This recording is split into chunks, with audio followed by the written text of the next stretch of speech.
Up next, a human hardwiring lesson.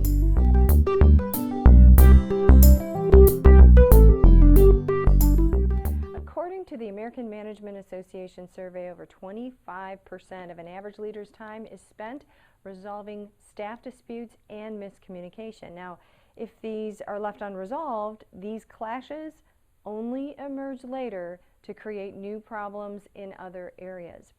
So your understanding of human hardwiring can often resolve many of these staff disputes and miscommunication.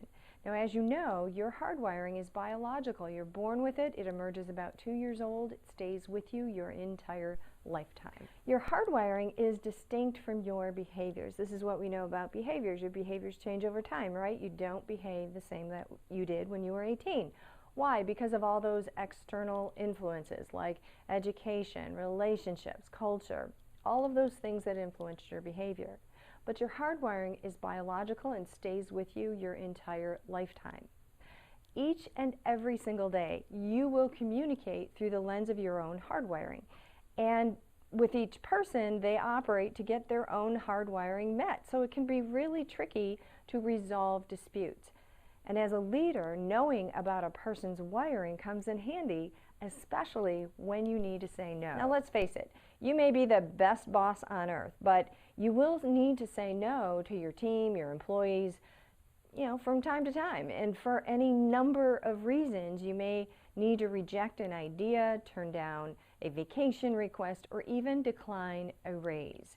And if you want your business to succeed, you can't avoid these types of scenarios. In a recent webinar hosted by Lorman Education, I showed business owners and leaders advanced strategies to empower their employees even when turning down their requests. And as a leader, you can communicate with effectiveness and grace when you deliver information with the person's natural wiring in mind.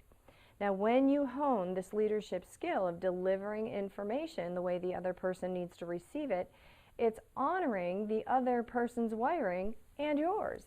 Here are 2 tips to keep in mind when having to say no to someone who is wired with a high degree of autonomy. Number 1, be in their world.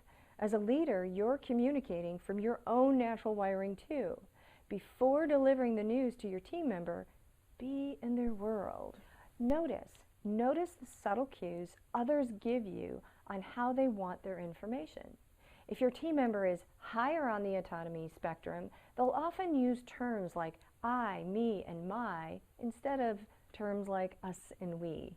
They have a high degree of confidence that their ideas are the best and push back assertively, especially when something is important to them.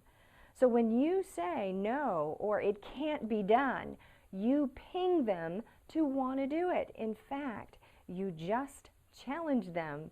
So depending on the amount of this wiring that they have, this wiring trait, they like, want, or need a challenge.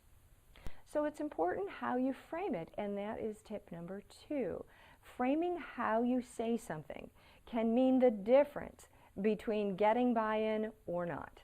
And when working with someone who's higher on the autonomy spectrum, you might say something like, I understand that you want to go in that direction. Perhaps you could give me some ideas on how you could make that happen while addressing these concerns. In this way, you're problem solving with them. And when they have the ability to put their thumbprint on an idea, there is often buy-in. They also may have solutions to the concerns that you have that creates an optimal outcome. To learn more about human hardwiring, join us for one of the upcoming events, our teleseminar hosted by Holistic Chamber of Commerce on relationship marketing, Know Yourself, Know Your Network, or our Wired to Win workshop, Your Path to Passion, Purpose, and Profits. More on the links below. Until next week, create a great life.